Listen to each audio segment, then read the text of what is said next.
hadirin dipersilakan untuk duduk kembali. Untuk acara yang selanjutnya yaitu sambutan yang pertama yang akan disampaikan oleh panitia pelaksana kegiatan kepada Bapak Haji Ibrahim, dipersilakan.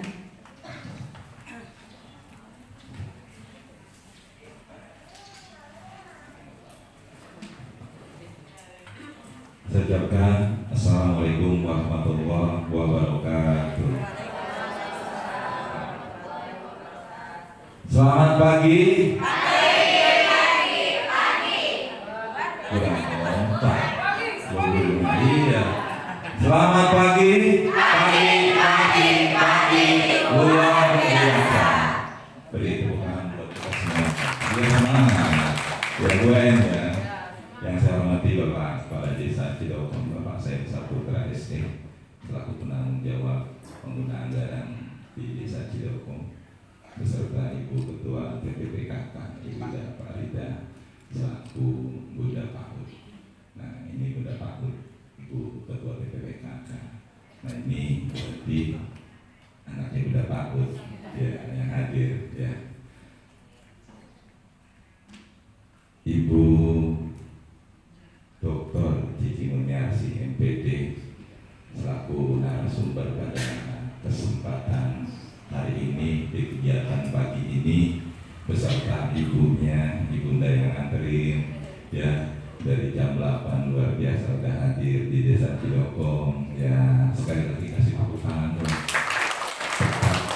luar biasa. Di 8 saya kira rapi udah ada itu kan, nanti memberikan materi deteksi dan fasilitasi gaya belajar anak usia dini. Nah, semoga beliau selalu diberikan kesehatan oleh Allah Subhanahu wa Ta'ala.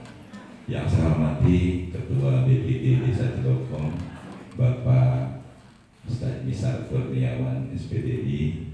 Yang saya hormati Ibu Kasih Dinkes Kecamatan Gunung Sindur, ya, Ibu Eken.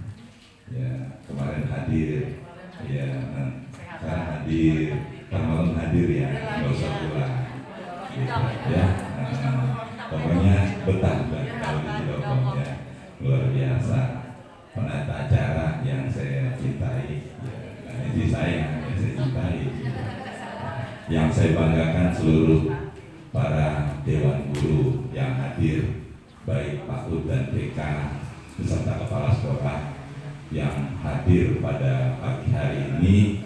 Semoga diberikan kesehatan selalu kita semua ya, dengan semangatnya mendidik anak-anak usia dini di Desa Cidokom. Semoga Bapak dan Ibu guru serta kepala sekolah selalu diberikan kesehatan oleh Allah Subhanahu wa Ta'ala ya. Pada pagi hari ini alhamdulillah saya selaku penyelenggara kegiatan sesuai dengan jadwal rencana kegiatan desa yang sudah tertuang di RKPDes maupun APBDes desa tahun 2025, bahwa kegiatan pembangunan desa subbidang pendidikan dengan kegiatan penyelenggaraan PAUD. Nah, dalam hal inilah pemerintah desa melaksanakan kegiatannya. Kalau bantuannya tidak bisa karena PAUD-nya milik sendiri. Tapi pemerintah desa, Bapak Kepala Desa, bagaimana para dewan gurunya yang sudah mendidik anak-anak Desa Cidokom yang ada di Desa Cidokom biar tambah ilmunya, biar tambah pengalamannya. Nah, ini kami lakukan bimbingan teknis ini. Ini menggunakan anggaran dana desa, ya, karena kemungkinan bagi Desa Cidokom WM. Ya. Alhamdulillah bulan Juli nanti di penerimaan murid baru, Bapak Kepala Sekolah dan Ibu gurunya dipersiapkan untuk kreativitas nanti ya. Nanti akan dilaksanakan ya antara bulan Juli dan Agustus ya. Kalau nanti momennya sekalian menyambut di HUT RI ya, dari sekarang saya sudah kasih bocoran, persiapkan nanti untuk kreativitasnya masing-masing di masing-masing sekolah ya.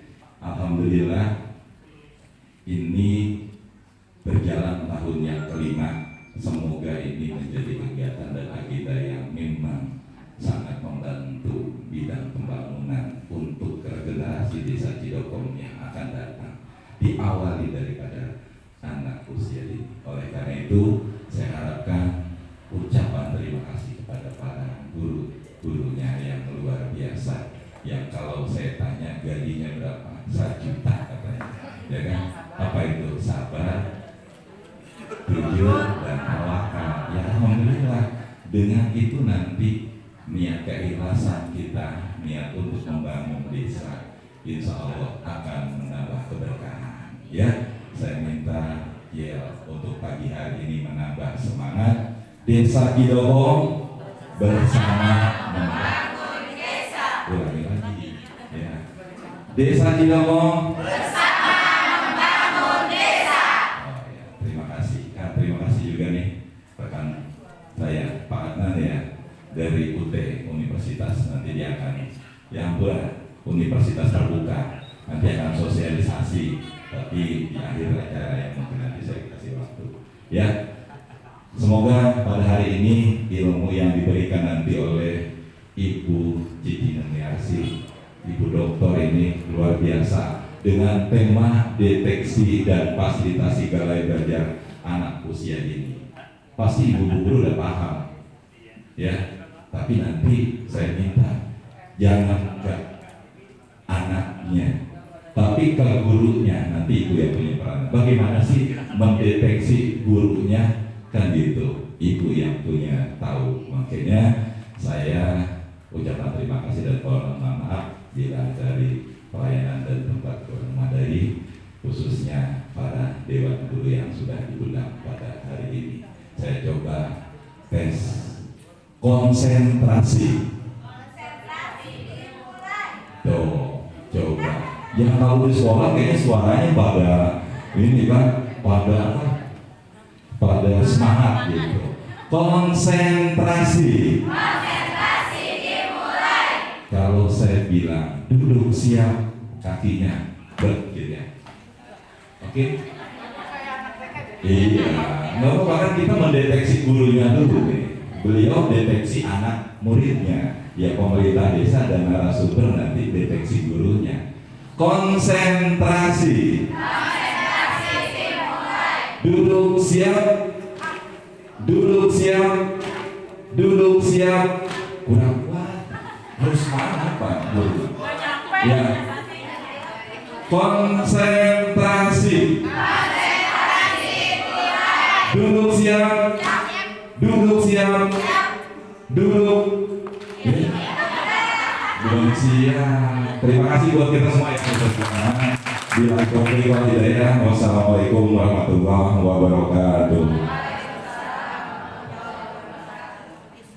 Demikianlah sambutan yang disampaikan oleh Bapak Sekretaris Desa, Bapak Haji Ibrahim, yang telah kita dengarkan bersama. Untuk acara yang selanjutnya yaitu sambutan yang kedua, sambutan yang akan disampaikan Bapak Kepala Desa Cidokom sekaligus membuka kegiatan kita pada hari ini. Kepada Bapak Sain Saputra SE dipersilakan. Assalamualaikum warahmatullahi wabarakatuh.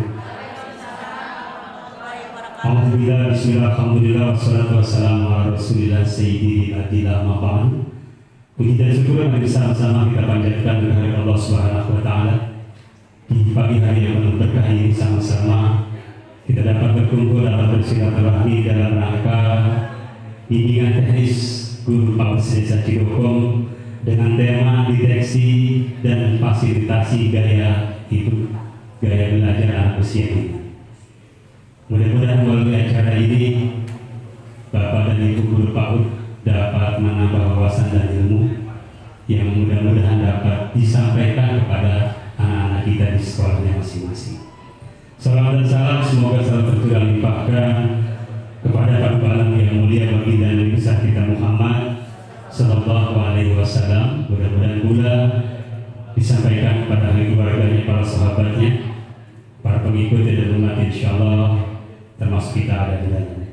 Kepada yang terhormat Ibu Penata acara yang telah memberikan waktu kepada saya, kepada yang terhormat Ketua Panitia Pelaksana, Saudara Staf Desa beserta para kasih dan kalu, kepada yang terhormat Ibu narasumber kita yang alhamdulillah telah ada di tengah-tengah kita, kepada yang terhormat Bapak PRT Camat Gunung Sindur yang alhamdulillah diwakili oleh Kasih Pendidikan Kesehatan Ibu En Hernawati, Ketua BPD Desa Cidokong Bapak Besar Kurnia beserta anggota, kepada yang terhormat Bunda PAUD Desa Cidokong Ibu Ida Farida sekaligus Ketua Tim Penggerak PKK Desa Cidokong serta anggota, Bapak dan Ibu Kepala Sekolah PAUD dan TK serta seluruh Dewan Guru PAUD dan TK se-Desa Cidokong yang hadir pada kesempatan pagi hari ini yang amat saya hormati dan saya muliakan.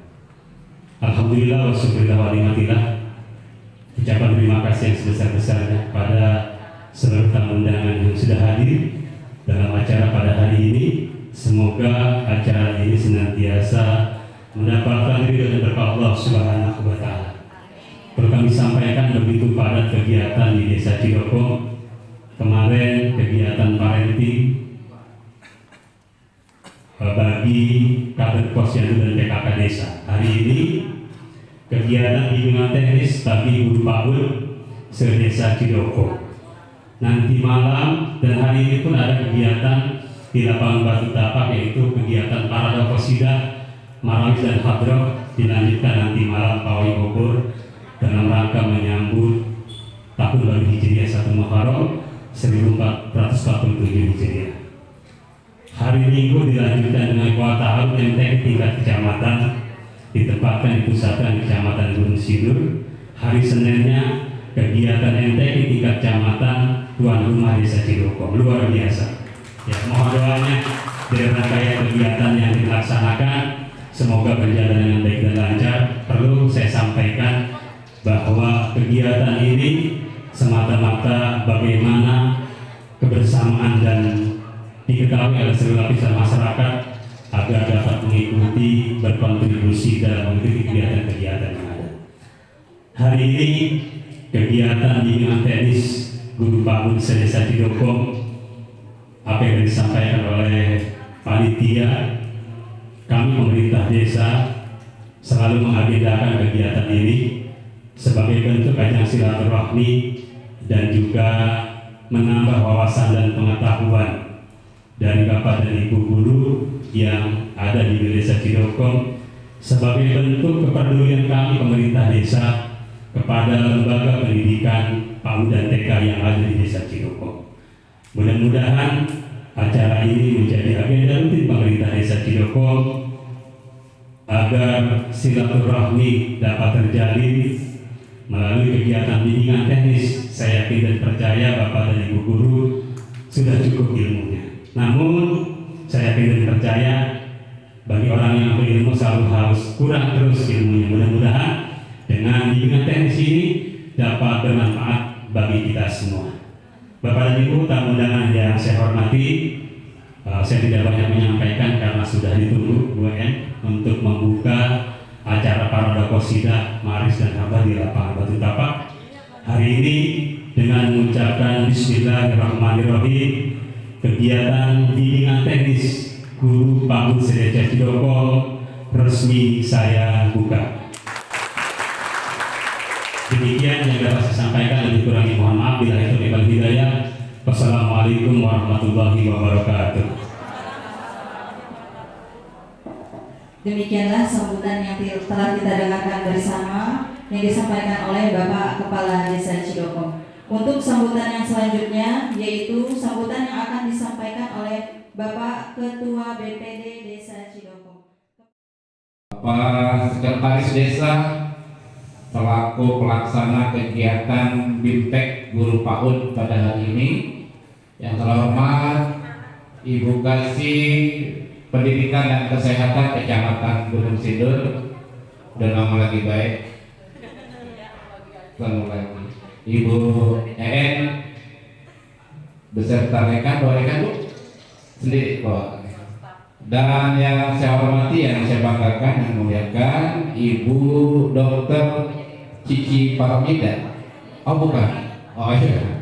Terima kasih sudah hadir di Desa.com untuk men-share ilmunya tentang tuh yang sekali tuh gaya belajar anak usia ini. Nanti Ibu bandingin kira-kira nih seorang dokter sama nggak caranya sama saya ngajar. Nanti Ibu bandingin ya. Wah kalau sama Ibu udah jadi dokter.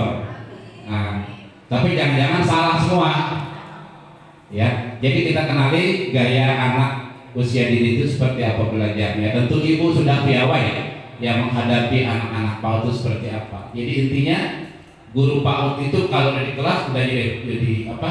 Jadi bocah. Jadi perilaku Ibu kalau udah di kelas PAUD udah jadi anak-anak. Halo nak. Ya. Jadi kalau di kelas PAUD kita masuk di kelas jangan dibawa kita seorang apa bimbing.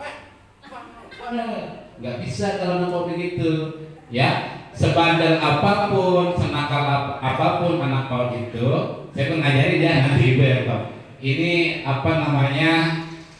Ya rasio saja kan ya, karena motorik anak seusia itu memang butuh seperti itu.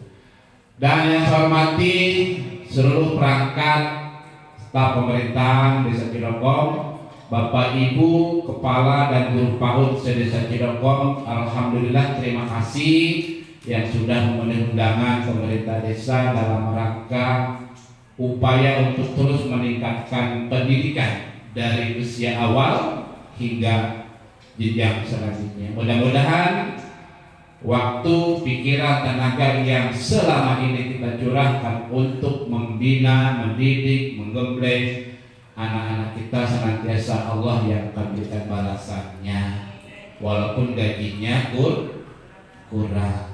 Ya, sekarang kita niat ya bahwa kita adalah pejuang pendidikan.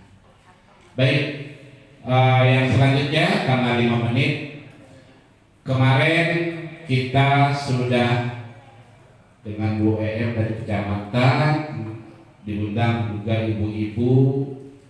Oh iya mohon maaf ini ada Ibu Ketua PKK Bu Ida. Ibu-ibu posyandu dan para penggerak PKK, kader-kader yang lain kemarin juga diundang program pemerintah desa terkait tentang kesehatannya ya. Jadi ini berkaitan BN ya, berkaitan guru PAUD dalam masalah intelligence. Kalau kemarin kita bicara masalah safety pengamanan kesehatannya tentang stunting, kemudian penimbangan balita. Jadi mohon peran serta dari seluruh guru PAUD barangkali yang terlibat. Kalau ada informasi tentang penimbangan atau pemeriksaan ibu hamil di desa atau di tempat posyandu yang ada, kalau saya perhatikan memang nih para kader perhatian RT kayaknya nggak tahu ya, kurang ya. Nggak ada perhatian RT itu keliling atau informasi, bukan yang lain jarang. Jadi sedisa-disanya ibu kader apa yang capek keliling biar majikan ya. Terima kasih, emang gajinya gede kan Bu ya?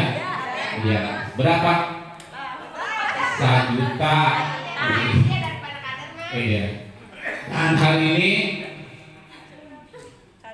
saya berucap terima kasih yang setinggi-tingginya, sebesar-besarnya kepada seluruh Bapak Ibu Dewan Guru PAUD Desa Cidokong yang telah mengarahkan, membimbing anak-anak usia dini bagaimana supaya tumbuh kembangnya dalam belajar bisa menemukan titik kecerdasan yang kita inginkan di Desa Cidokong. Tugas kita nanti Ibu Dokter yang menjelaskan bagaimana strik gaya belajarnya. Saya nggak tahu, mungkin ibu-ibu sudah tahu, tapi tidak ada salahnya kalau hari ini kita memperdalam keilmuan. Dan setelah dari hari ini kita bimbing, silahkan tolong diterap di PAUD-nya masing-masing ilmu yang hari ini diberikan dari segi gaya, metode, teknis segala macamnya, silahkan diterap. Mudah-mudahan nanti akan ada perubahan di sekolah PAUD kita masing-masing, gitu Bu ya. Jadi sekali lagi ucapan terima kasih, tetap fokus, tetap concern, tetap bersabar, karena itulah dunia anak-anak ya. Tidak semua orang bisa Bu menghadapi anak-anak, termasuk orang tua pun kalau urusan belajar lebih baik disuruh orang yang ngajarin, ya kan? Jadi kita ini termasuk orang pilihan yang disuruh mengajar begitu banyak orang dengan finansial keterbatasan. Berapa gaji guru PAUD sebulan? Ada 2 juta. Alhamdulillah. Pantesan ya, banyak banget yang pada guru di PAUD. Terima kasih, itu barangkali yang dapat saya sampaikan. Mudah-mudahan ada manfaatnya. Salam kompak, terus bekerja dan berjuang demi pendidikan anak-anak bangsa di wilayah Desa Cirebon. Wassalamualaikum warahmatullahi wabarakatuh. Terima kasih Bapak Misar Kurniawan SPDI. Bagaimana ibu-ibu, masih semangat ya? Semangat. Coba saya tes suaranya ya, Ibu Bunda ya. Coba ya, buka mulut tertawa 3 kali. Kurang semangat ya Bu? Iya, katanya semangat tapi belum semangat saya dengar. Buka mulut tertawa 3 kali. Buka mulut tertawa 2 kali. Buka mulut tertawa 1 kali. Buka mulut tertawa tanpa suara. Oh, konsentrasi ya Bun. Tapi udah sikat gigi belum Bunda? Udah, alhamdulillah. Baik, kita lanjutkan kembali untuk acara selanjutnya, yaitu sambutan yang akan disampaikan oleh perwakilan dari Kecamatan Gunung Sindur kepada Ibu EN Hermawati SPD selaku Kasih Pendidikan dan Kesehatan. Dipersilakan. Bismillahirrahmanirrahim. Assalamualaikum warahmatullahi wabarakatuh. Semangat Bu. Kayaknya belum semangat. Sarapan ya? Udah sarapan apa belum Bu? Ini biasanya ke anak-anak kan penuh semangat. Gimana Ibu kalau anak-anak dikasih salam sama Ibu terus anaknya waalaikumsalam? Gimana? Ya. Nah, sekarang saya di momen apa? Ya. Yang saya hormati Bapak Kepala Desa Desa Cirebon, saya hormati Ketua Tim Penggerak PKK Desa Cirebon, Ibu yaitu Ibu Doktor ya, Ibu Cici Pamulang ya, ini adalah orang hebat pasti, perlu dicontoh. Dia tidak hanya selesai S1, lanjut S2, lain dokter ya, lanjut S3. Wah, itu luar biasa, hebat, itu contoh untuk kita.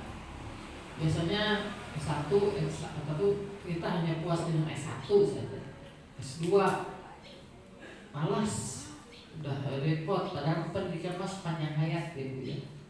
Terus S3, waduh, S4 jadi betul.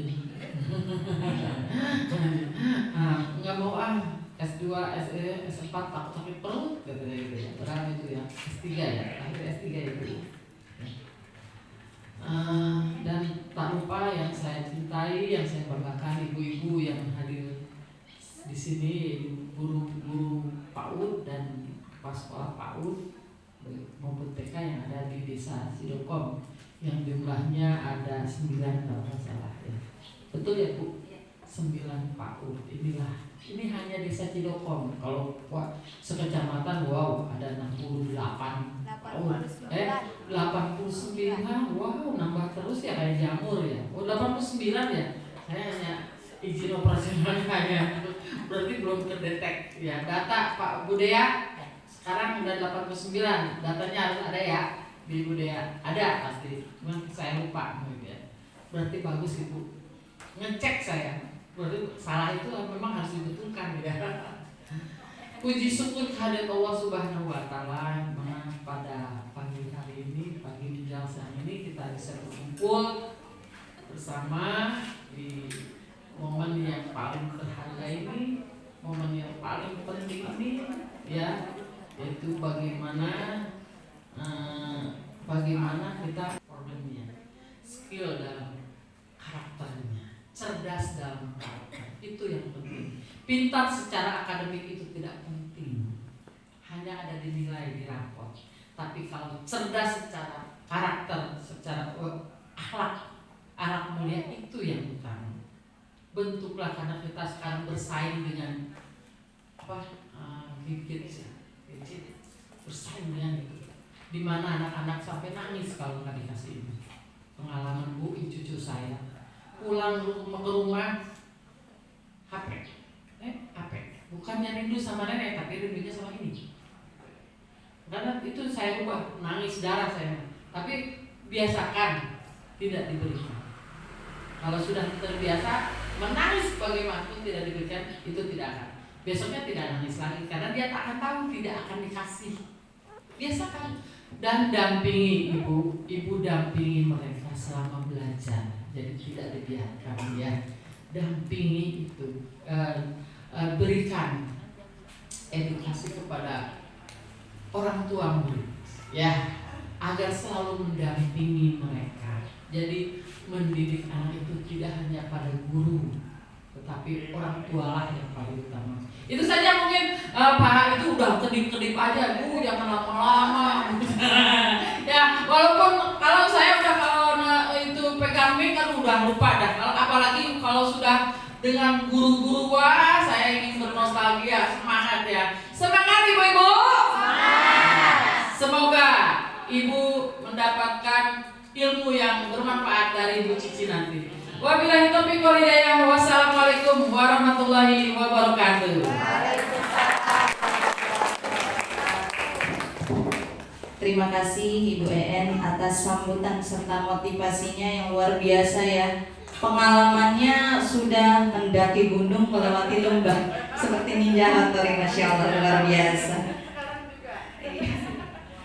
Baik Bapak Ibu yang saya hormati, untuk acara yang selanjutnya yaitu acara inti kita, pemaparan materi yang akan disampaikan oleh narasumber kita yaitu Ibu Dr. Cici Muni Arsih MPD. Kepada Ibu dipersilakan. Oke, bismillahirrahmanirrahim. Bismillahirrahmanirrahim. Assalamualaikum warahmatullahi wabarakatuh. Waalaikumsalam warahmatullahi wabarakatuh. Terima kasih kepada Bapak Kepala Desa Cidokong, Pak Saidi Saputra SE, Bapak Kepala BPD, Bapak Ihwan Kurniawan SE. Bapak Misar, Pak punten ya Pak, mohon maaf. Bapak Misar Kurniawan SPDI, Ibu Kasih Pendidikan, Ibu Erna, Bu EM, salah Ibu punten, Bu EM Hermawati. Apresiasi sedikit dulu untuk ibu saya, Ibu Rohimi. Kebetulan beliau pensiunan kepala sekolah SD di Jakarta. Kemudian beliau yang selalu memberikan saya inspirasi tentang ini loh dunia pendidikan, ini loh dunia pendidikan. Seperti itu ya Bu ya. Terima kasih teman-teman. Boleh saya bersalam dulu buat teman-teman? Oke, ini mungkin bisa diajarkan di sekolah ya. Ya, ketika matahari mulai terbit, pertanda hari sudah mulai pagi.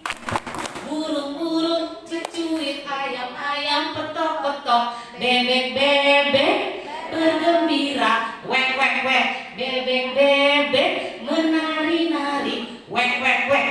Kenapa saya sampaikan itu anak-anak? Karena anak suka.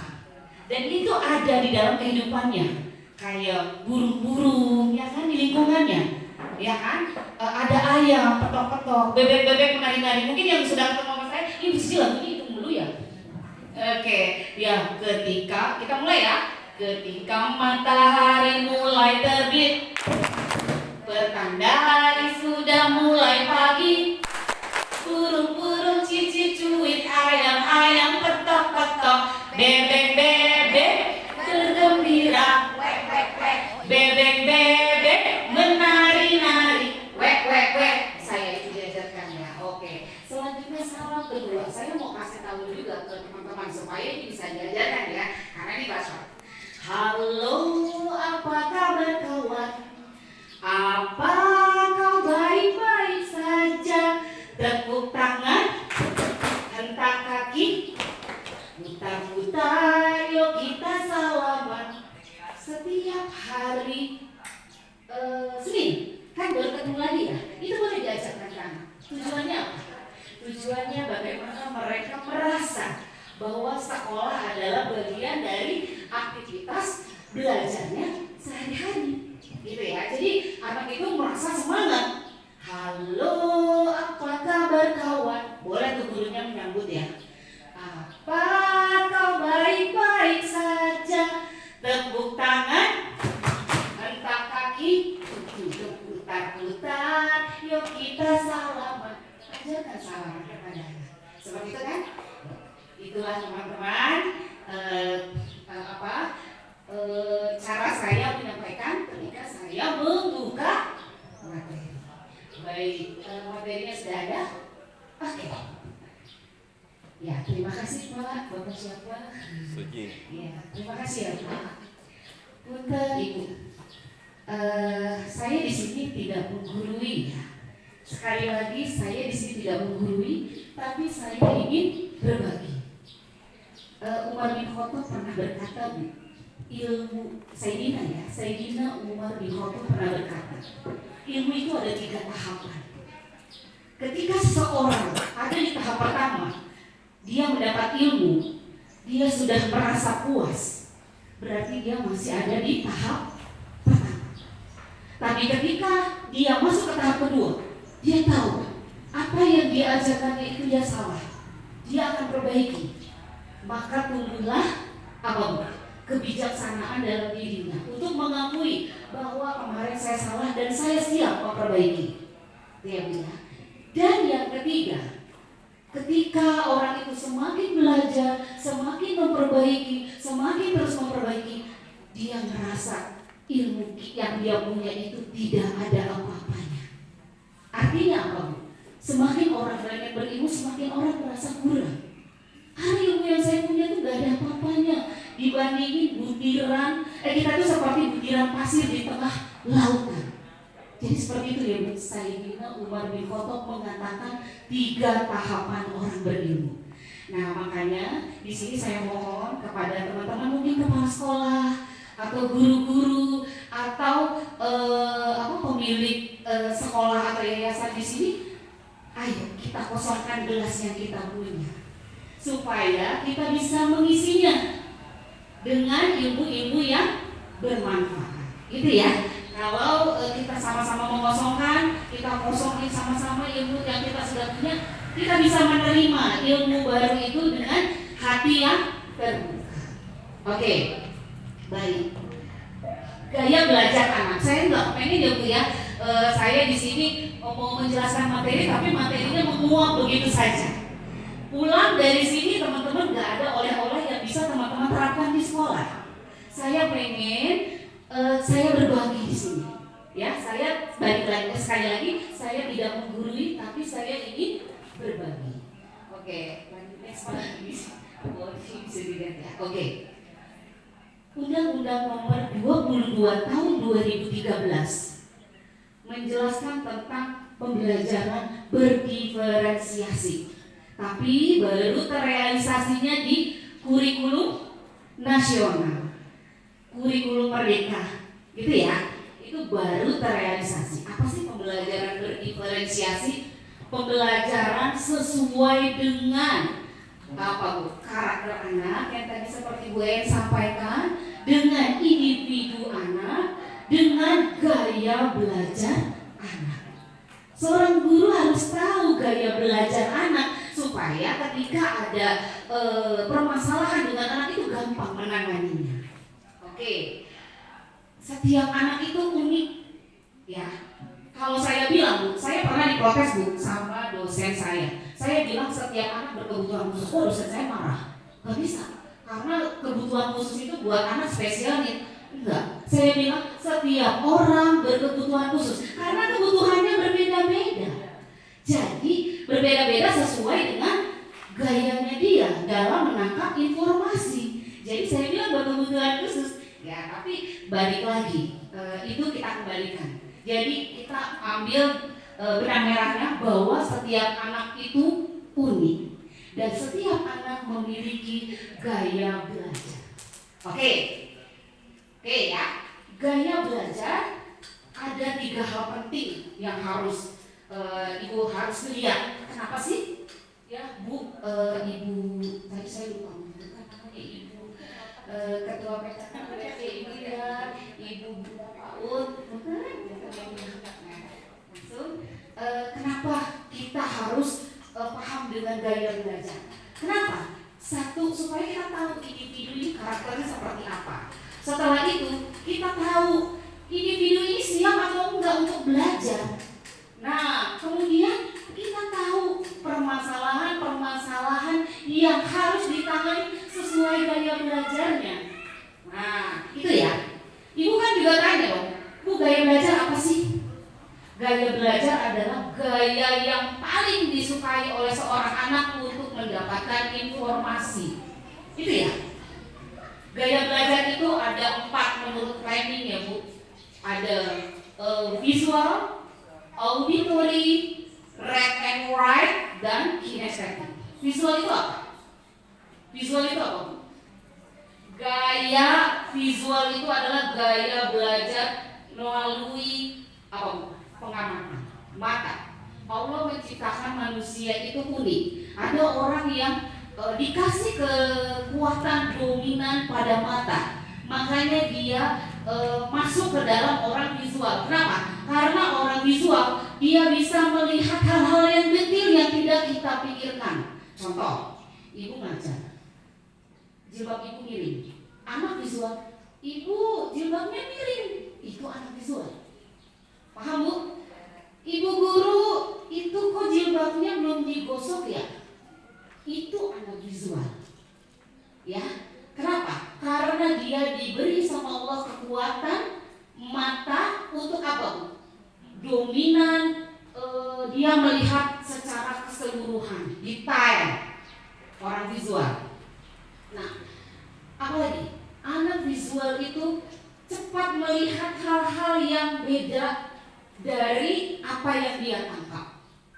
Ya, contohnya dia tahu ibu gurunya pakai jilbabnya miring, ibu gurunya belum disetrika. Itu dia anak visual. Ini contoh hal yang kecil ya Bu ya.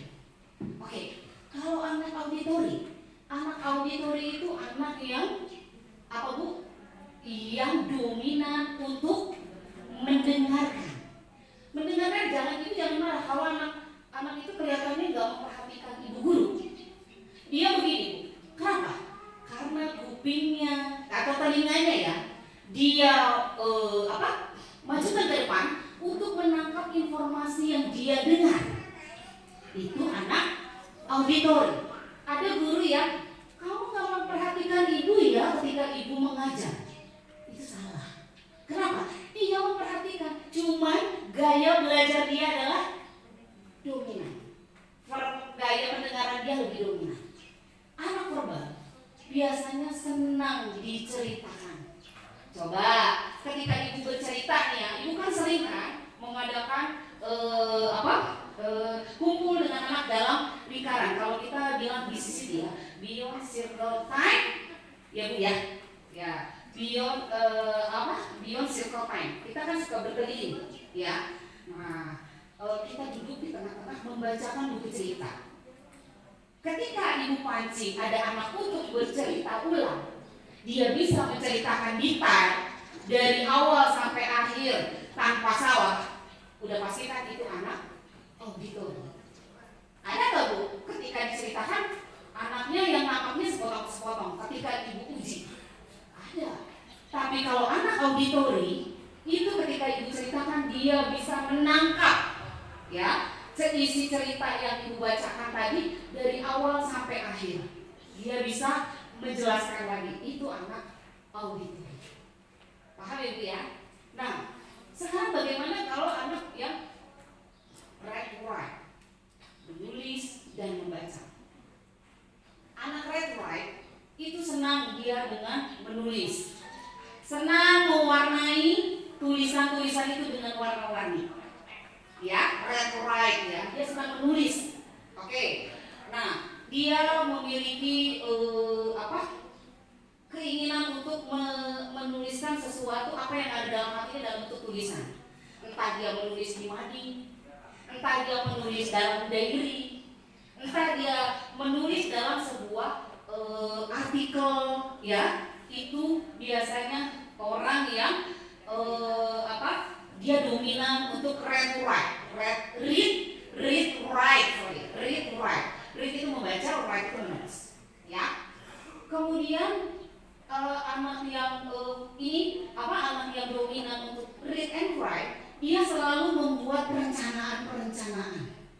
Ya, seperti halnya tadi ibu bilang dulu waktu ibu menjadi guru harus membuat RPP.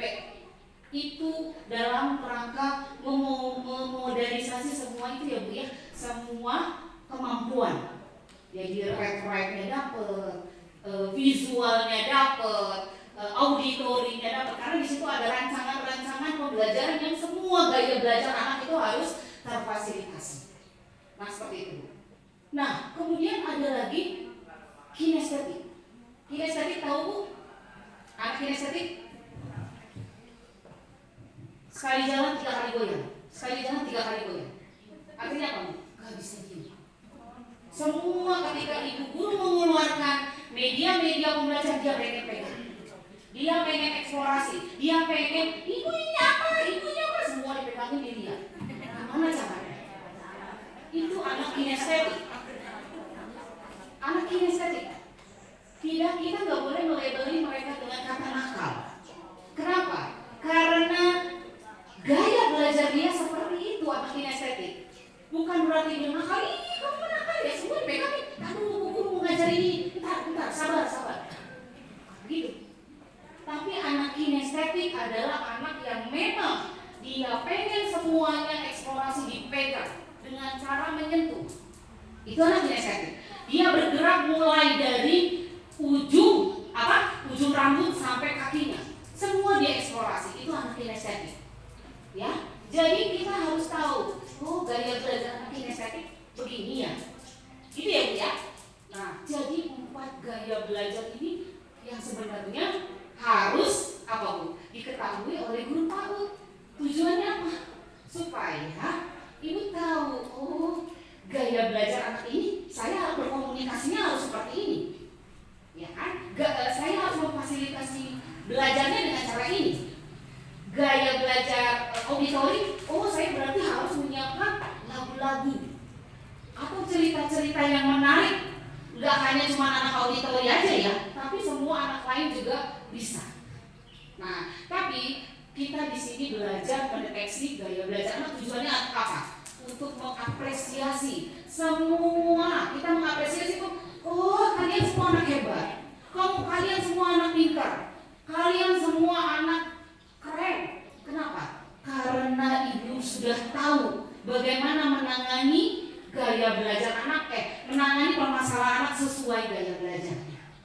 Contoh, anak kinestetik. Ketika diajarkan membaca, duduk dia manis pakai buku. Apakah bisa? Iris kuping saya Bunda. Besok lupa lagi. Benar nggak Bu? Anak kinestetik, tapi ibu suka main jambu nggak? Apa sih Bu namanya tapak gunung? Ketika diajarkan tapak gunung, mana huruf B? Huruf A, dia loncat ke huruf B, dia loncat ke huruf A, kemudian dia loncat ke huruf J, dia loncat ke huruf U, dia langsung bisa baca baju. Kenapa? Karena dia sesuai dengan gaya belajar dia. Itu anak kinestetik. Ibu suruh anak kinestetik tambah-tambahan dengan cara melompat 2 langkah, ditambah lompat 2 langkah, 2 kali jump step, 1, 2, lompat lagi, 2, 1, 2. Anak udah langsung bisa menghitung. 4. Itu anak kinestetik. Jadi kita harus paham gaya belajar anak.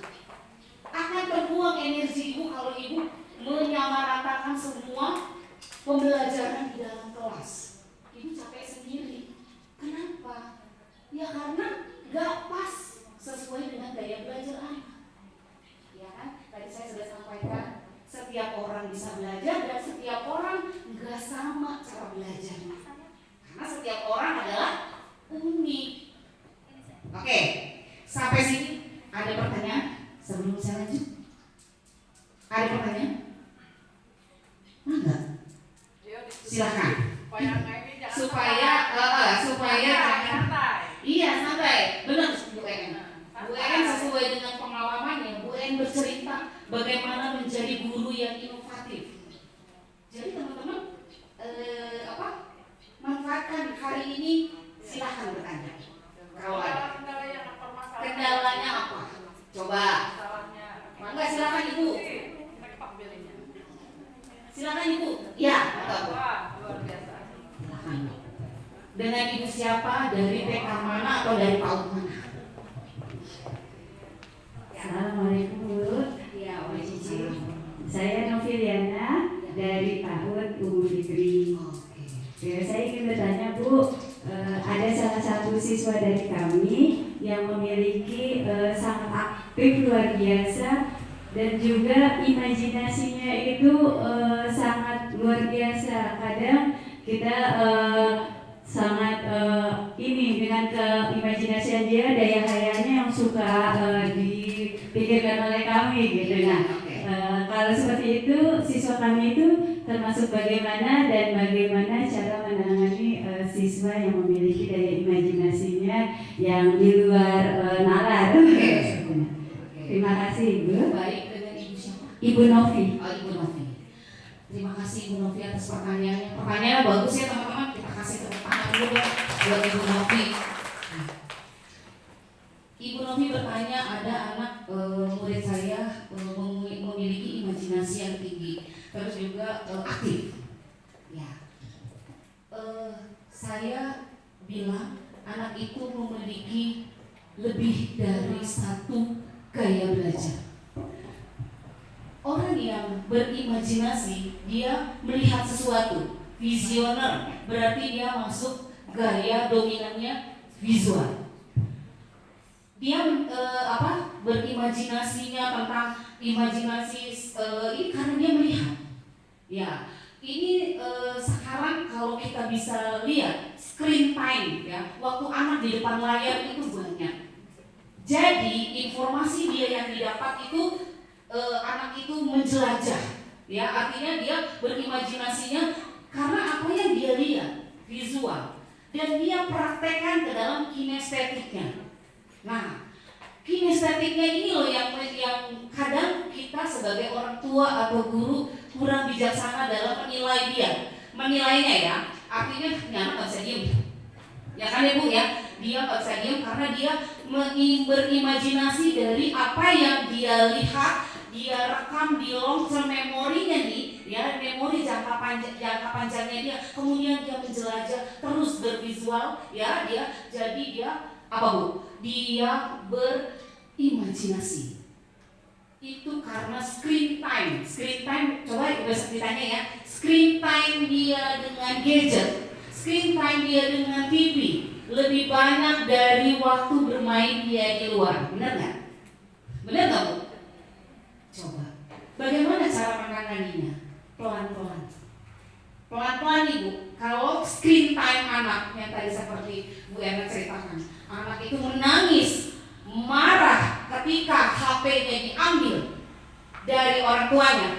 Jangan salahkan kalau anak itu sudah masuk kategori narkolema. Apa itu narkolema? Narkoba lewat mata.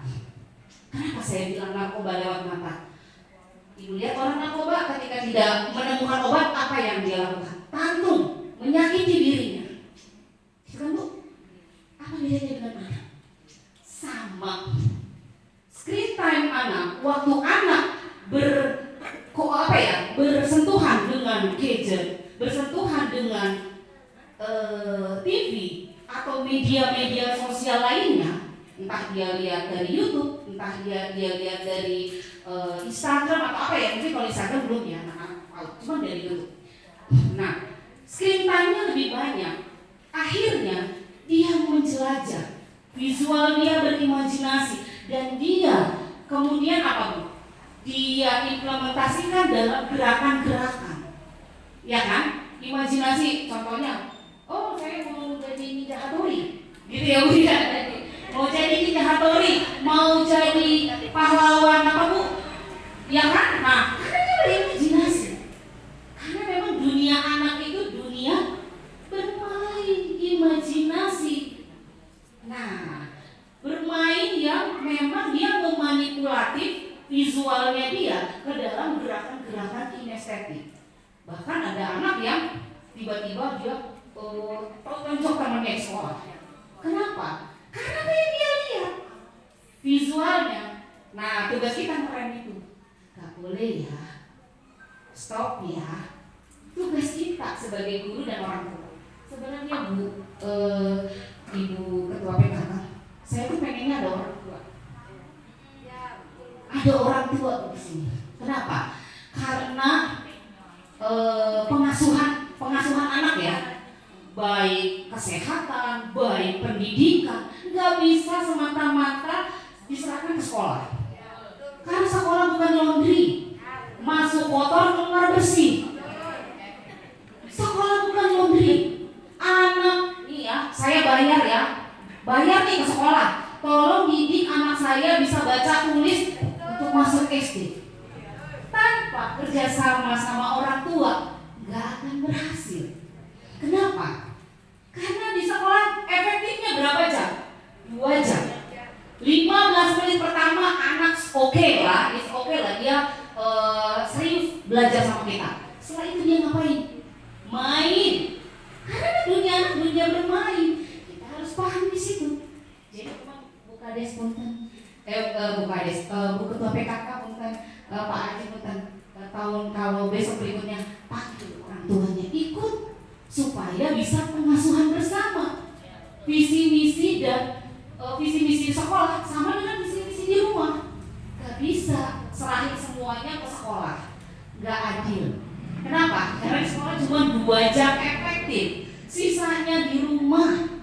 Nah, itulah yang makanya saya inginkan supaya pendidikan ini bisa berdampingan antara orang tua dengan sekolah. Kan ada keterlibatan orang tua ya Bu ya. Nah, boleh tuh Bu sekali-kali panggil orang tuanya. Nanti kita tanya, Ibu tahu nggak gaya belajar anaknya? Enggak. Lah, Ibu ngapain aja? 22 jam Ibu di rumah, Ibu nggak tahu anak Ibu karakternya seperti apa. Gitu ya. Oke, balik lagi. Sekarang saya sebelum bagaimana cara mendeteksi gaya belajar anak, kayaknya Ibu juga harus tahu dulu deh. Gaya belajar saya kayak apa ya? Benar nggak Bu? Ya kan? Pak Punten kan ada email saya Pak, modul digital saya bisa dibuka Pak. Ada di WA. Saya pengen tahu dulu nih gaya belajar teman-teman nih ya, supaya teman-teman juga tahu sebenarnya gaya belajar saya itu apa ya. Oke, lanjut Pak. Ini sebenarnya saya mau tayangin video. Tayangin, perlu nggak kira-kira? Ibu tak pengen tahu nggak anak itu seperti apa? Pengen tahu nggak Bu? Boleh, Pak bisa ditayangkan. Saya biar kelihatan saya punten di sini ya Pak. Bu. Oke, kita lihat yuk. Nah ini Pak, bisa digedein.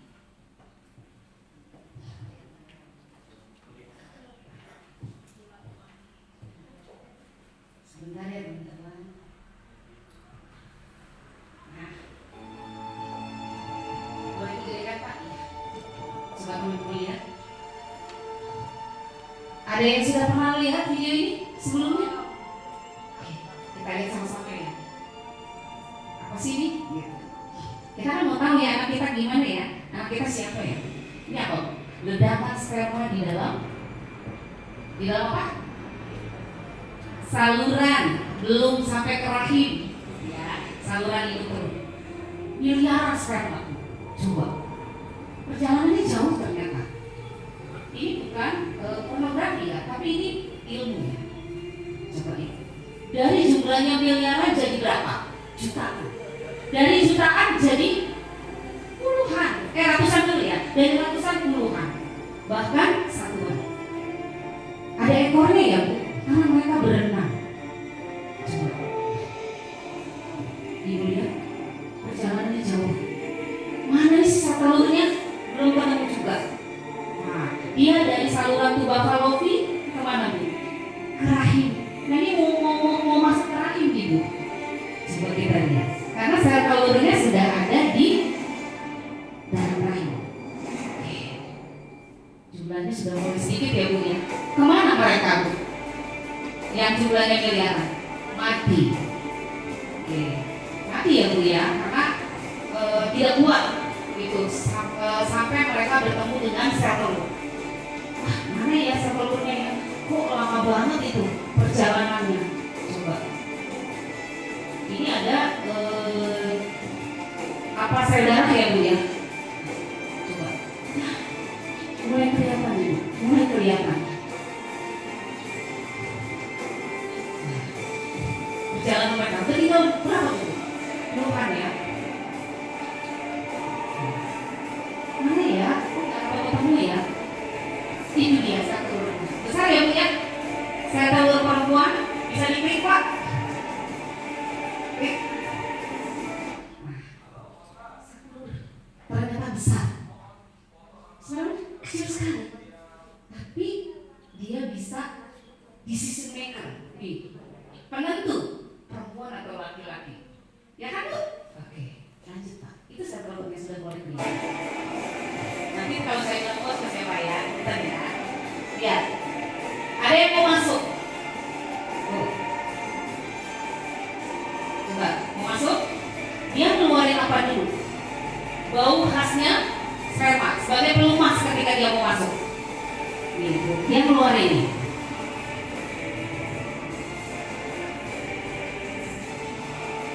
Coba Ibu lihat, dia mengeluarkan cairan. Ya, Ibu lihat keluaran cairan kan? Dia mau masuk mengeluarkan cairan. Nah, supaya dia bisa masuk, stop dulu Pak. Dia ngeluarin apa? Yang baunya itu khas dari sebuah, punten ya bapak-bapak ya, sebuah sperma. Dan itu nanti di air ketuban kita baunya sama. Benar kan? Oke, silakan Pak. Setelah masuk, yang lain bisa masuk nggak? Coba Ibu lihat. Nih ada yang mau masuk. Bisa. Berarti yang masuk berapa, Bu? Dari miliaran cuma satu. Masuk dia ke dalam sel telur, memutuskan ekornya dan dia mengeluarkan inti dari spermanya bertemu dengan inti sel telur. Coba Ibu lihat. Dia putuskan ekornya. Nah, dia masuk nih ke dalam inti. Nah, putuskan ekornya terbuka. Ya Bu, keluar inti dari spermanya, bertemu dengan inti sel telur. Ketemu ya Bu, mereka melebur menjadi satu bernama apa Bu? Zigot. Membelah diri dari 1 menjadi 2, 2 menjadi 4, 4 menjadi 8 sampai seterusnya. Mereka kemana Bu? Ke rahim. Di mana rahim? Di bantalan empuk untuk si zigot ini tumbuh, ya, hangat, bantalan hangat, di mana si zigot ini tumbuh. Mereka terus membelah diri Bu. Nanti Ibu lihat mana manusia itu yang duluan terbentuk, ya. Coba nanti kita lihat ke rahim, ya. Tadi ini ada di dua saluran Fallopi, dia ke rahim, terus membelah diri. Keluar apa? Coba Ibu lihat. Pertama kali manusia terbentuk apanya dulu? Nah, ini bantalan ya, bantalan hangat, bantalan darah. Dimana kalau tidak ada zigot setiap bulan dia hancur menjadi menstruasi. Ini bantalan darahnya. Tapi karena dia ada zigot, dia apa tuh? Membuat hangat si zigot ini tumbuh dan berkembang di dalam rahim. Nah, coba ibu lihat. Apa lagi bu? Yang pertama kali keluar adalah apa? Coba ibu lihat. Yang pertama kali terbentuk adalah tulang punggung ya bu ya. Tulang punggung bu. Baru kepala. Nih, mulai ke bentuk adalah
kelihatan matanya. Oke.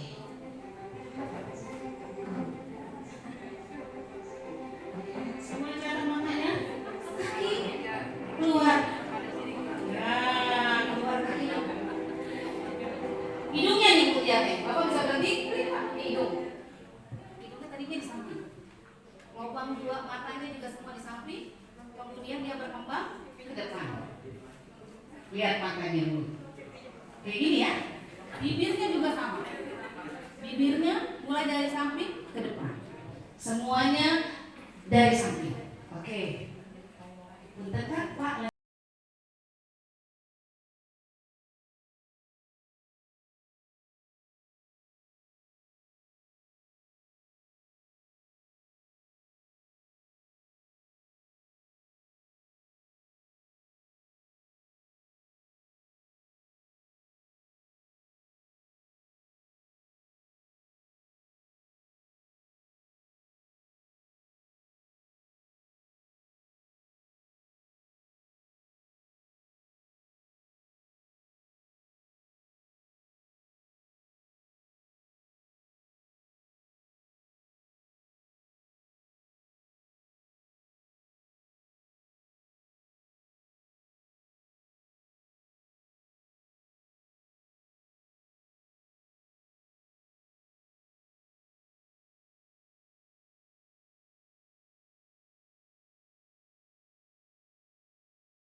menyala. Setiap kali dia mendapatkan informasi baru dia menyala.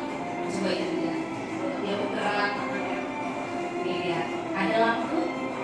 Artinya ada informasi baru yang kita dapat. Pak, boleh dikit? Ya tadi Bang. Tunggu dulu dikit, bisa. Dikit aja. Oke, lagi Pak. Lagi Pak. Oke, sip. Coba nanti abis itu kita ini kita pause. Pak, coba kita jalani.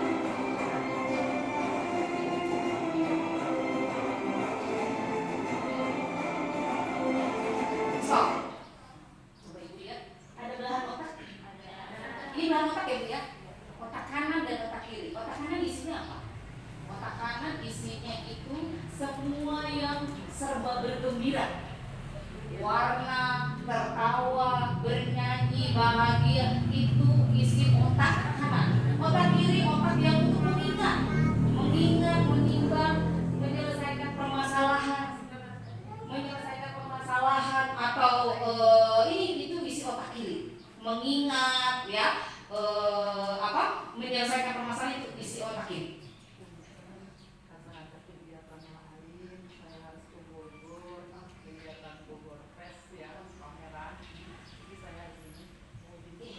Kita ucapin terima kasih buat Ibu. Terima kasih Ibu, terima kasih Ibu, terima kasih kami ucapkan. Terima kasih Ibu, terima kasih Ibu, terima kasih kami ucapkan.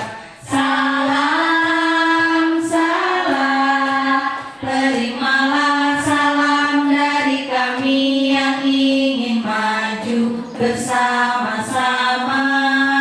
Terimalah salam dari kami yang ingin maju bersama-sama. Terima kasih Ibu EM.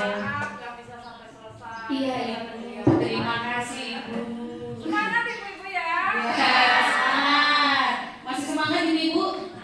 Masih. Coba Ibu lihat ada belahan otak. Kita lanjut ya Bu ya. Ada belahan otak Bu? Ada garis di belahan otak. Itu kalau perempuan garisnya lebar tapi samar. Samar itu artinya apa? Kurang jelas, kurang nyata tapi lebar. Artinya perempuan bisa mikir dalam satu waktu.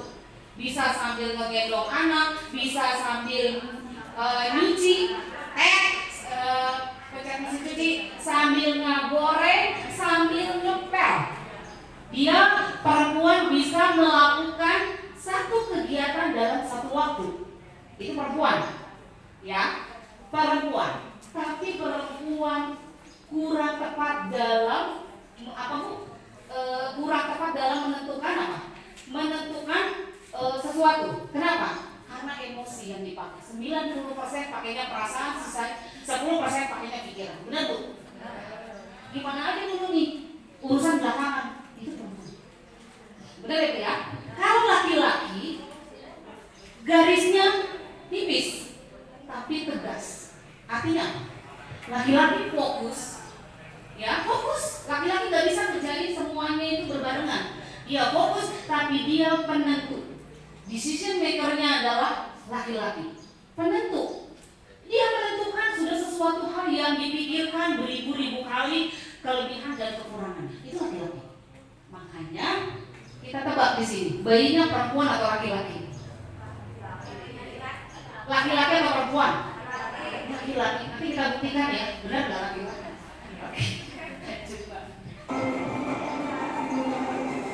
Ada lucutan-lucutan listrik.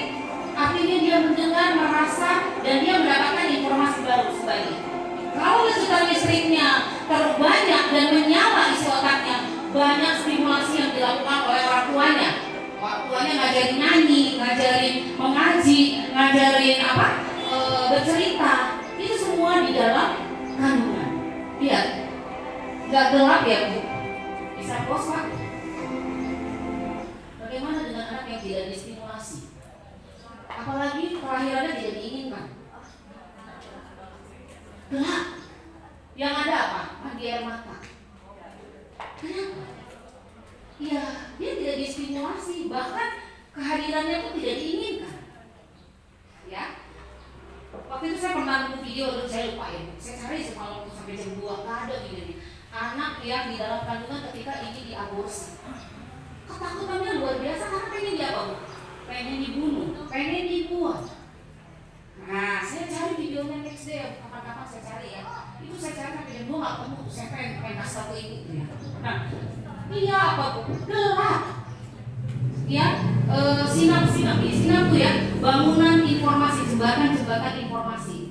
Dia mengenali suara ibunya, dia mengenali suara bapaknya, mengenali suara ajar, mengenali suara haji. Itu sinap, jembatan pengetahuan ini nyala. Nah, kalau anak tidak distimulasi, ya gelap. Jangan heran kalau anaknya itu nanti kurang apa bu? Kurang nggak punya semangat, nggak punya kurang berkembang gitu ya. Kenapa? Karena stimulasi kurang di dalam kandungan. Lanjut ya Pak. Ini kita sekalian melihat anak ya.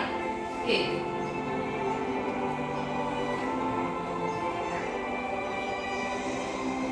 Nyala. Jembatan itu nyala. Bisa di-pause sebentar Pak.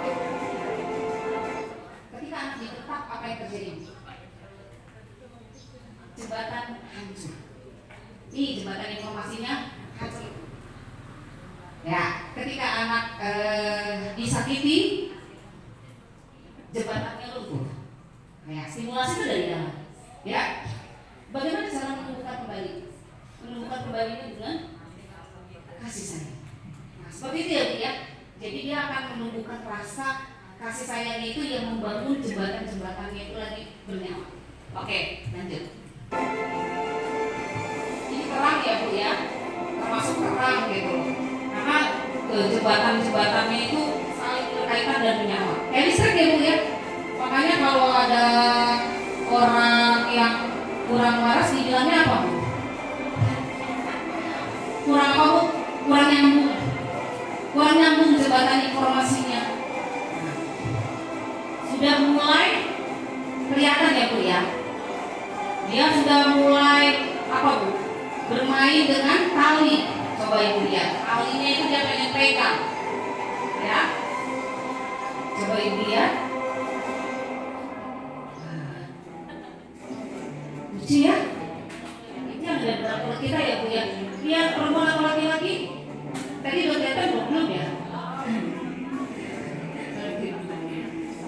Nah, oh masih ketutupan, masih malu-malu. Iya. Benar nggak diprediksi Mita? Dia laki-laki, dia sudah bisa cekukan. Suka dengar nggak cekukan anak di dalam perut? Nah, dia bermain-main dengan tali plasentanya. Terus dia di dalam air. Itu ya Bu, sudah bisa tersenyum, sudah bisa tertawa. Itu lihat ada kelihatan? Laki-laki ya Bu ya. Oke. Nah, sudah mulai apa nih Bu? Dia sudah mau mencari jalan lahir, sudah mulai nandang. Bahkan dia apa Bu? Apa ya namanya? Salto ya, salto di dalam kandungan. Nah, coba nandang tadi ya Bu ya. Tuh. Iya. Tali plasentanya masih terus tersambung, masih karena makanannya dari situ ya, suka dari orang tuanya. Nah ini coba di pause Pak. Cairan ketika kita mau lahiran bentuknya seperti apa? Minyak ya. Nah, ternyata di dalam air cairannya ini mengandung minyak. Ini minyak-minyaknya Bu. Coba kalau Allah nggak kasih minyak, sakit banget pasti kita keluarnya ya Bu ya. Ini minyak yang pelumas supaya si bayi yang mau lahir itu tidak menyakiti ibunya. Subhanallah ya Bu, Allah memikirkan sampai kayak begininya, di dalam cairannya itu ada minyak. Tapi kadang-kadang kita suka nambahin ya Bu, pakai minyak coconut oil atau air minyak kelapa. Iya, terus minum air kelapa supaya jalannya lancar, supaya bersih. Itu benar banget Bu. Allah udah siapin minyaknya di dalam rahim kita alami, tapi boleh kita tambahin supaya kita lebih lancar akhirnya, seperti itu ya. Ini minyaknya, minyak yang memang udah disiapkan sama Allah buat jalan bayi itu untuk lahir. Allah ya, minyaknya ini banyak lah ternyata di dalam satu butir ya, di dalam satu butir cairan ya Bu, itu ada minyaknya. Itu kalau dilihat pakai kaca besar bagus ternyata. Nah ini pintu rahim, sudah mulai buka satu bukaan sampai 10 bukaan, bukaan 9, wah siap-siap kelahiran kepalanya. Itu pintu rahim ya Bu ya. Subhanallah ya kalau kita mau lihat. Cuma memang ini videonya tidak ditampak diikat Bu pada saat melahirkan karena ada pornografinya. Jadi dikat sampai sini aja Pak. Oke, itulah anak kita. Dari sekian miliaran cuma berapa yang masuk? 1. Pertanyaan saya, kalau bayi kembar, nah bayi kembar, ada kembar 2, ada kembar 3, ya Bu ya, ada kan? Berapa yang masuk? Kenapa dibilang 1? Kenapa Bu? Ayo. Memecahnya di dalam, perpisahnya di dalam. Kan itu tadi ketemu antara sperma dengan sel telur, inti sperma dengan inti sel telur bertemu satu-satu. Kenapa Bu? Ya kembar, siapa yang bisa jawab? Bayi kembar kenapa 2? Kenapa? Kasih tepuk tangan bapaknya. Karena ada berapa? 2 telur. Ya, manusia ya, bukan manusia, wanita yang memiliki apa ya Bu ya namanya, memiliki keturunannya kembar, cenderung memiliki 2 sel telur yang keluar setiap bulannya, ya kan? Nah, kalau kita yang tidak memiliki keturunan kembar, cukup 1 sel telurnya.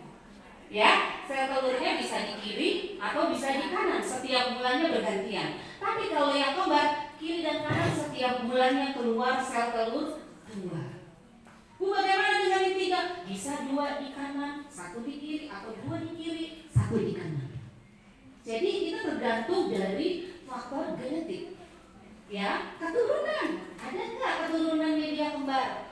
Kalau dia ada keturunan kembar, entah dari neneknya, entah dari ibunya, ada kemungkinan sel telurnya yang keluar itu 2. Yang membuahi spermanya berapa? 1 tetap ya. Oke, jadi udah terjawab ya kenapa kembar itu ada 2 sel telurnya. Dari sini ada yang mau ditanyakan? Kira-kira bisa diterima Bu? Oke, inilah anak kita. Anak yang pilihan kita ini adalah hasil dari pilihan dari yang sekian miliar, cuma 1 ini kita yang hidup. Nah, makanya kita istimewakan anak itu. Gimana caranya? Ya tadi kita stimulasi sesuai dengan gaya belajar. Oke, sekarang kita siap pertanyaan teman-teman. Siap pertanyaan? Ngedeteksi diri sendiri ya. Teman-teman itu ada di gaya belajar yang bagaimana? Oke, lanjut Pak. Sekarang, nah, ini udah saya jelasin ya tadi ya, visual, auditory, retrograde udah saya jelasin. Nanti ini saya share kok. Ini saya sering bikin modul digital buat orang tua. Ini saya serahin ke orang tua biasanya. Oke, lanjut Pak. Oke, tadi coba Ibu tanya. Ibu jawab ya dengan jujur ya. Ada pertanyaan. Ketika memberikan, nih saya kasih pertanyaan. Ketika pendapat, bagaimana pendapat Ibu tentang gaya belajar? Ibu tipe yang mana? Ibu atau ayah tipe yang mana? Bicara langsung, bicara tapi sebenarnya dengar dulu nih pendapatnya. Bicara tapi sebelumnya dicatat dulu nih. Berbicara berdasarkan pengalaman. Pilih 1, 2, 3, 4. Jawab masing-masing. Ya. Sudah? Sudah simpan jawabannya? Sudah. Oke. Nomor 2. Ketika melihat penyanyi idola, Ibu melihat penyanyi idola. Yang ibu lihat, yang ibu ingat apanya? A. Wajahnya, B. Suaranya, C. Data lengkap. Ya. Yang 4, gerakan tubuhnya, gerakan tariannya. Makanya ibu saya kasih idola K-pop. Ya. Contoh nih, apa bu? Udah simpan? Sudah. Sekarang ibu kan suka dikasih hafalan ya. Ada ya bu? Hafalan Quran, hafalan kali-kalian dulu, ingat nggak bu? Waktu SD. 1 kali 1 sama dengan 1, 1 kali 2 sama dengan 2, gitu kan? Semua hafalan. Ya, ibu ngalamin nggak? Enggak ya, ngalamin. Oke, nggak apa-apa. Oke, bagaimana cara ibu menghafal? Oke deh, jangan menghafal kali-kalian, menghafal jalan aja. Menghafal jalan aja. Coba. Di sini nggak ada belajarnya. Oke, nggak apa-apa. Ini menghafal dalam arti luas. Coba, ibu mengingatnya di dalam hati. Yang kedua, menghafal dengan suara. Yang ketiga, menghafal dengan cara dicatat. Atau yang keempat, menghafal sambil ya, dari sini ke sini, tangannya jalan. Paham bu? Tangannya jalan dari sini lurus, belok ke kiri, belok ke kanan, lurus lagi, belok ke kanan lagi, lurus lagi, belok ke kiri. Apa? Bagaimana cara ibu menghafal? Sudah dijawab? Oke. Lanjut kak. Apa yang membuat ibu nggak nyaman? Makanya tempat yang kotor ibu nggak suka. Terus suara yang berisik, yang gak jelas, yang gak enak didengar, ibu gak suka. Catatan yang hilang, ibu marah. Gerakan orang lain yang kayaknya membahayakan saya. Mana kira-kira? Sudah? Oke. Ibu tahu kata handkerchief? Handkerchief apa bu? Saya udah sering banget nih dulu handkerchief itu nggak tahu. Apa bu? Anggaplah ibu nggak tahu semua ya. Handkerchief itu apa? Ibu, kalau saya ngomong handkerchief, apa yang ada dalam ibu? Mengamati tulisannya sambil mikir apa ya arti handkerchief. Yang kedua, dibaca keras tulisannya. Handkerchief. Sapu tangan. Oke. Yang ketiga, menulis ulang handkerchief sambil berpikir ini handkerchief apa ya? Mengingat-ingat. Nah, terus mengingatnya mondar-mandir, handkerchief apa ya? Handkerchief apa ya? Sambil mondar-mandir. Mana nih antara Pak ini dan ayat? Silakan. Nah, ketika ada ide pokok pantai, apa yang terucap dari itu? Kelihatannya bagus nih, gitu. Kedengarannya oke nih. Nah, ada lagi, wah harus dicatat nih. Apa aja harus dibawa ke pantai. Nah, ketika dilakukan berenang kayaknya emang. Mana?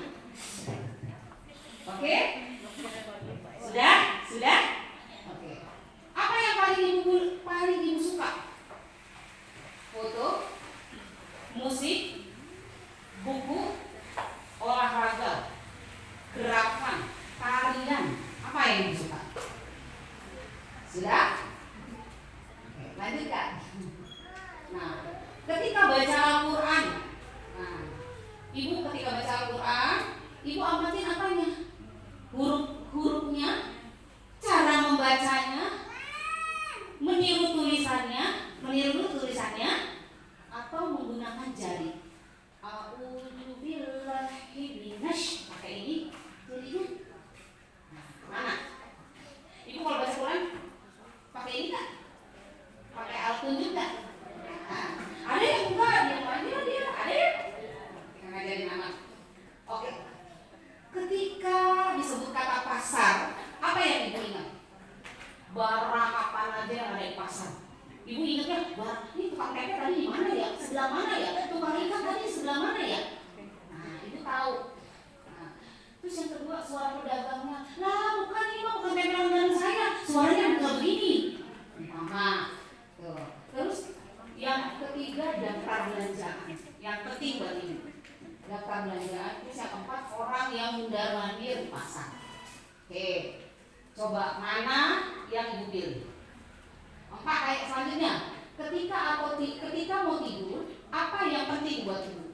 Kamar rapi, cahayanya mau bisa gelap, mau bisa terang, mau samar. Terus suara yang tenang dan tidak berisik. buku atau HP yang mau dibaca sebelum tidur, atau posisi tidur yang paling nyaman? Mana Ibu Tri? Oke, sudah bisa jawab?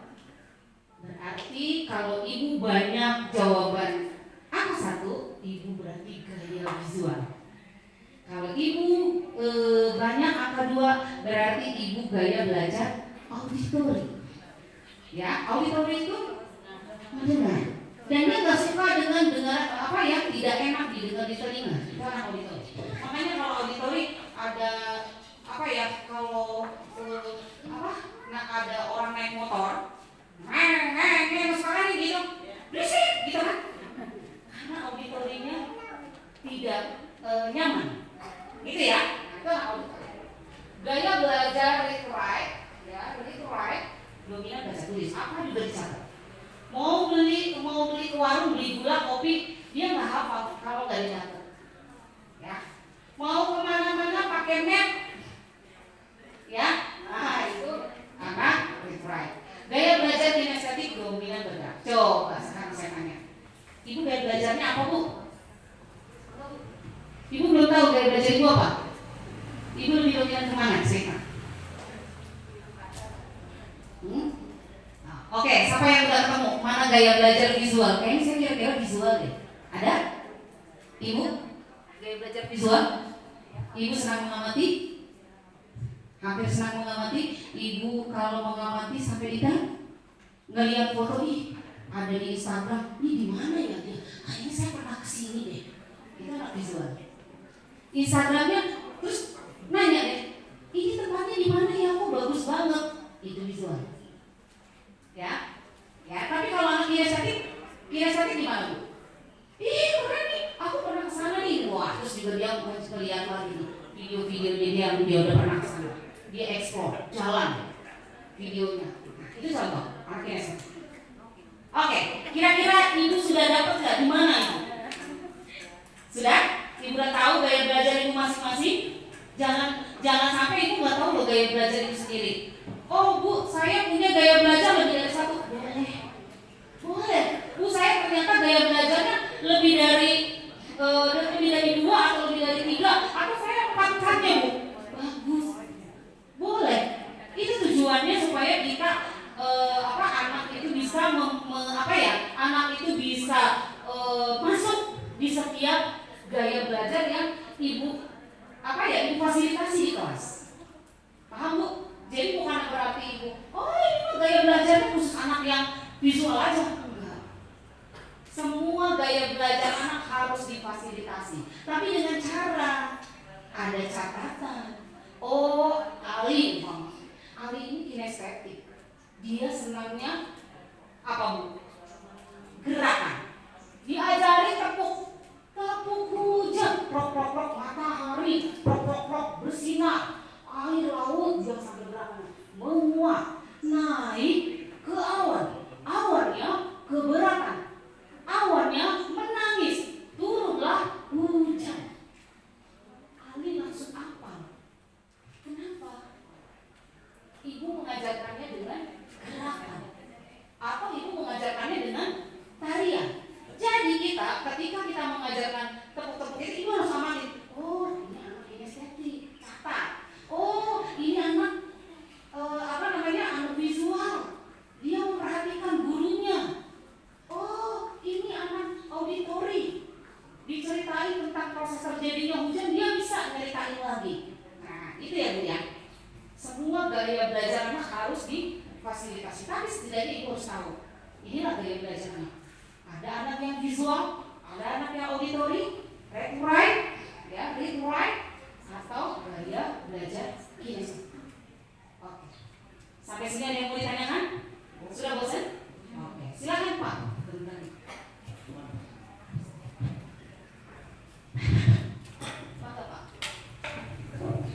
Pak.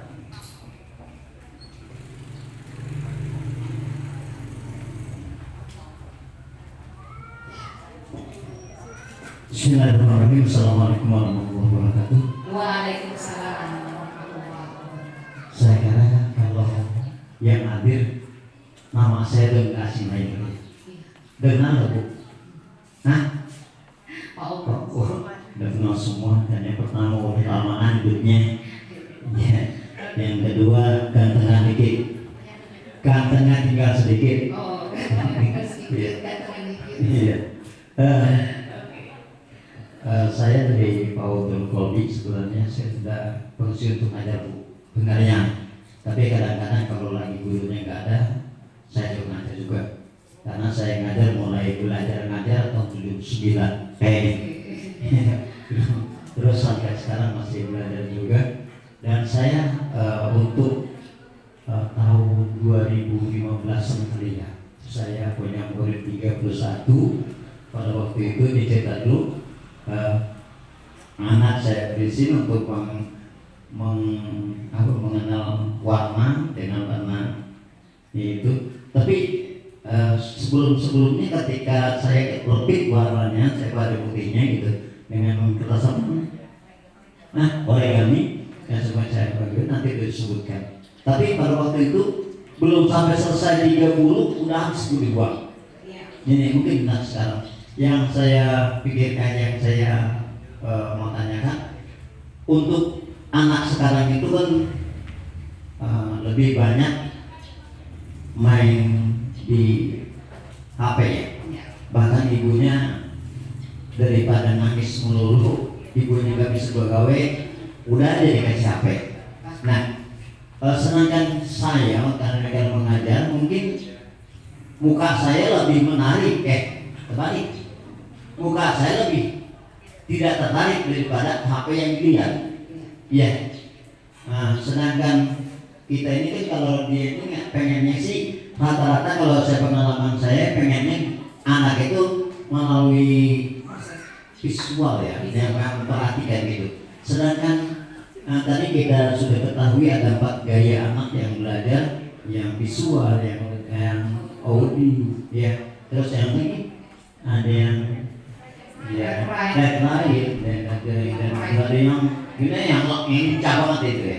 Nah, bagaimana kita bisa mengajar dengan 6 atau 10 anak dengan gaya anak berbeda, dan juga gaya visualnya itu sudah sekarang itu kalau saya lihat ngajar itu tidak perhatikan kita lagi.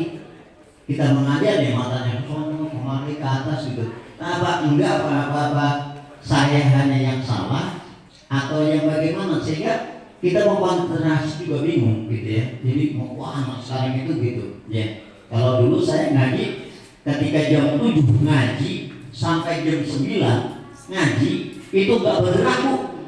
Kayak saya ya nggak ada yang minta pulang. Ya mungkin gayanya beda-beda, kalau dulu masih takut. Nah sekarang ini untuk mengatasi kita seperti itu, bagaimana kita menghadapi anak yang 10 atau 6 bahkan lebih daripada 10 dunia 1 dengan 4 gaya anak yang seperti itu. Jadi kita merangkum seperti itu. Kadang-kadang kita kan menghadapi anak yang tadi yang keempat ya. Bisa begitu ya? Iya, gitu. Ibu akan dia lebih pintar lagi. Galak apa sih Bu? Ibu nggak galak gitu. Padahal matanya melorot gitu ya. Jadi gitu. Jadi yang saya tanyakan itu bagaimana kita bisa merangkum atau bisa mengajarkan anak dengan tipe gaya yang seperti itu, kita bisa kondusif lah bahasanya itu. Terima kasih. Assalamualaikum warahmatullahi wabarakatuh. Waalaikumsalam warahmatullahi wabarakatuh. Kasih tangan dulu buat Pak Oman. Pertanyaannya semakin pertanyaan. Oke, lanjut dengan pernyataan Bu EN tadi. Teman-teman, kalau ditanya RPPH-nya dari mana? Di laptop dari mana? Dari Pulau Jateng. Teman-teman tidak membuat langsung RPPH sendiri ya kan? Oke, saya paham. Gak apa-apa, tapi minimal teman-teman tahu apa yang mau teman-teman ajarkan. Ya, untuk bagaimana caranya memfasilitasi 4 gaya belajar anak seperti pertanyaan Pak Oman tadi, kita balik lagi sesuaikan dengan tema. Tema kita apa? Oke, karena sekarang musim hujan. Contoh ya, musim hujan. Hujan itu biasanya ada di gejala alam ya. Nah, di gejala alam ada hujan. Kenapa ke anak itu dengan tema hujan, dengan berbagai fasilitas media, dan sumber belajar. Gimana caranya? Kita tentukan dulu kita mau membuat tema hujan. Dari tema hujan kita harus, kalau anak ini ada guru yang pakai daun pisang, ada guru yang pakai tampah ya apa tampah ya. Nah, atau ada guru yang pakai plastik untuk melindungi dirinya dari hujan. Pasti anak bertanya. Jadi bagaimana kita merancang dan memfasilitasi kegiatan belajar anak sesuaikan dengan tema. Saya rasa kalau bapak nyanyi pakai payung lagu tik tik tik bunyi hujan, anak kenapa ya Pak Guru ngajarinya pakai payung dan lagunya tik tik hujan? Jangan dijawab dulu kalau anak bertanya. Selesaikan kegiatan pertama di pembukaan.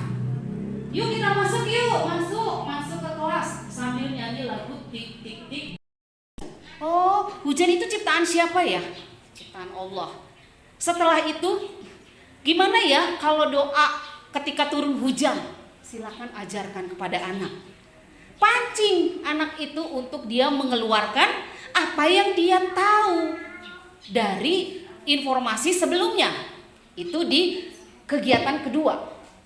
Barulah di situ ibu ajarkan lagu tik tik tik bunyi hujan diulang sambil gerakan berterima kasih kepada Allah. Kenapa? Karena ketika hujan tumbuhan tumbuh. Manusia, makhluk hidup membutuhkan air, itu boleh disampaikan. Nah, di kegiatan selanjutnya, ini masih tema hujan ya. Ceritakan dulu atau nobar, nonton bareng proses terjadinya hujan. Banyak video-video animasi tentang proses terjadinya hujan. Silahkan ditayangkan kepada anak. Brainstorming supaya anak tahu, terjadinya hujan itu dari matahari yang bersinar terlalu kuat, air lautnya pada menguap menjadi titik-titik air yang berkumpul. Gak mungkin kan kita ceritain berkondensasi, gak mungkin. Berkumpul di awan. Kemudian awannya itu dengan bahasa sederhana anak ya, awannya itu berat. Kemudian titik-titik air itu turun menjadi hujan. Itu boleh ditayangkan nobar pada saat nonton bareng dengan anak-anak. Barulah di kegiatan selanjutnya ibu ajarkan lagi anak itu lagu tepuk hujan. Lagu tepuk hujan berdasarkan film tadi. Tadi kan udah nonton film. Nah, ibu bikin gerakan-gerakan tepuk hujan. Mulai dari mana tepuk hujan itu? Oke? Setelah tepuk hujan, anak-anak ibu perhatikan mana yang cepat hafal nih lagu tepuk hujan. Mana yang kurang berekspresi. Kita nggak bisa menjustifikasi anak ini nggak mau belajar, enggak. Kita catat, jadi catatan kita. Atau perlu direkam ketika anak, ayo tepuk hujan. Nah, kita lihat ekspresi anak. Video kan? Jadi ibu bisa nilai ulang nanti. Setelah tepuk hujan, istirahat dulu ya. Oke, anak-anak istirahat, makan. Habis makan dia main, ya kan? Main kan sering kan? Masuk lagi ke kelas penguatan. Penguatannya ibu bikin cerita wayang proses terjadinya hujan. Ibu bikin matahari, ibu bikin awan. Pertama, terus ibu bikin kayak, tahu nggak bu? Kayak tirai, gambar titik-titik hujan naik ke awan. Nah, kemudian ibu bikin awan. Awannya satu tersenyum karena titik-titik airnya naik ke awan. Terus yang kedua awannya keberatan, mulutnya berat gitu kan. Terus awan yang ketiga awannya menangis. Ilustrasikan proses terjadinya hujan itu kepada anak dalam bentuk wayang. Nah, udah berapa kegiatan bu? Kegiatannya berapa bu? Kegiatannya berapa? 5. Kegiatannya 5. Kaya nggak anak akan informasi tentang terjadinya hujan? Kaya. Saya memang paling apa ya bu ya? Paling greget gitu loh sama guru-guru PAUD yang udah terima RPPH dari PAUD Jateng yang maaf ya kadang nggak sesuai dengan sekolah kita, ya kan? temanya nggak sesuai. Kita sebagai guru harus inovasi, terus cari inovasi.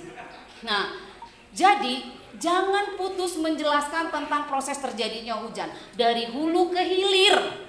Tentang terjadinya hujan, informasi ke anak itu harus sampai. Kalau anak itu diberi stimulasi, itu stimulasi ya, ibu menstimulasi. Kalau anak itu diberi stimulasi dengan metode dan media yang bervariasi, tentu anaknya itu akan cerdas. Dia dapat informasi nggak cuma satu. Dia tahu tepuk-tepuk hujan, dia tahu bagaimana cara menggerakkan wayang hujan. Pertama apa dulu? Mataharinya bersinar, dia keluarin mataharinya. Kemudian air laut, gambar air laut yang bergelombang menguap, terus naik ke awan, ada titik-titik yang dibuatkan tirai. Itu imajinasi anak akan berkembang. Dia bisa menjelaskan ulang proses terjadinya hujan. Kenapa? Karena dia distimulasi dengan kaya fasilitas. Ya kan? Nah, kalau ibu cuma ngajarin hujan, baca kata hujan, saya rasa anak gak mengerti. Saya rasa ketampanan Bapak Oman teralihkan oleh gadget. Ya kan? Nah, jadi anak itu lebih tertarik dengan gadget yang berwarna-warni, ada suaranya, ada gerakannya. Karena apa? Anak usia 0 sampai 6 tahun sejatinya tidak diajarkan baca tulis, hitung seperti sekolah formal.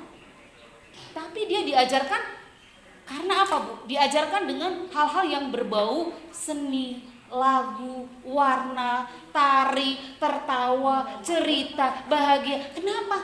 Karena otaknya dia berkembang adalah otak kanan. Ingat, Bu, anak usia dini berkembangnya sampai dia usia 8 tahun itu apa, Bu? Otak kanannya.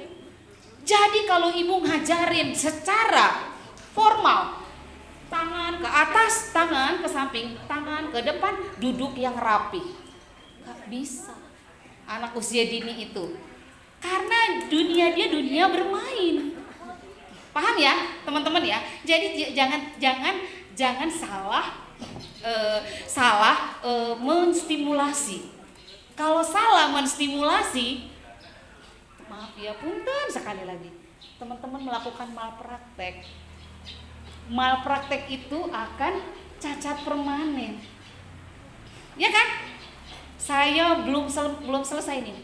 Saya bukan menjas ya seorang guru. Ibu berarti nggak menghargai nih guru PAUD nih. Bukan.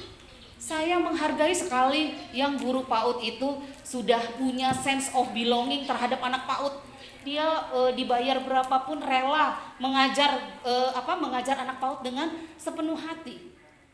Tapi kita balik lagi, jangan sampai